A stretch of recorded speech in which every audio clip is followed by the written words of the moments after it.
কাটিয়ে ছুটি শেষের আগেই ঢাকায় ফেরা অব্যাহত রয়েছে। মঙ্গলবার বাস টার্মিনাল ও রেল স্টেশনে আগের দিনের তুলনায় আরও বেশি যাত্রীকে ঢাকায় ফিরতে দেখা যায়। তবে এখনও সবাই না ফেরায় যাত্রাপথে নেই যানবাহনের বাড়তি চাপ, ফলে যানজট এড়িয়ে যাত্রীরা ঠিক সময়ে স্বাচ্ছন্দ্যে ঢাকায় পৌঁছেন। HM মেহেদী হাসানের প্রতিবেদন। ঈদের ছুটি শেষ না হলেও দুর্ভোগ এড়াতে আগেভাগেই ফিরে আসা কর্মস্থল ঢাকায়। ওয়ালটন আবারও মিলিনিয়ার অফারে ওয়ালটন ফ্রিজ কিনে আপনিও হয়ে যেতে পারেন মিলিয়নিয়ার। কর্মজীবী, ব্যবসায়ী কিংবা শিক্ষার্থী সবাই ফিরে আসছেন নিজ নিজ পেশার কাজে। মহাখালী বাস টার্মিনালে ফিরে আসা যাত্রীরা জানান, যাবার বেলায় কিছুটা ভোগান্তি থাকলেও ফিরছেন আরামে। চাপ না থাকায় গুনতে হয়নি বাড়তি ভাড়া।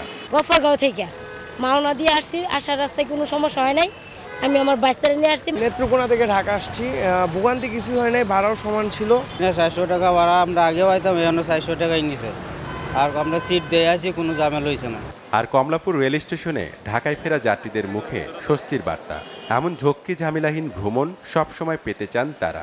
আজকে একদম ট্রেন এক্সাক্ট টাইমে ছাড়ছে, এক্সাক্ট টাইমে আসছে। এখন আসছি হাসপাতালের উদ্দেশ্যে, আর ঈদ ভালোই কাটছে, কোনো ভোগান্তি হয়নি, ভালোভাবে এসেছি। কিন্তু এখন এত গরমের কারণে আমরা অনেক ভোগান্তি ভোগ করেছি। এছাড়া তেমন সমস্যা হয়নি, মোটামুটি ভিড় ছিল।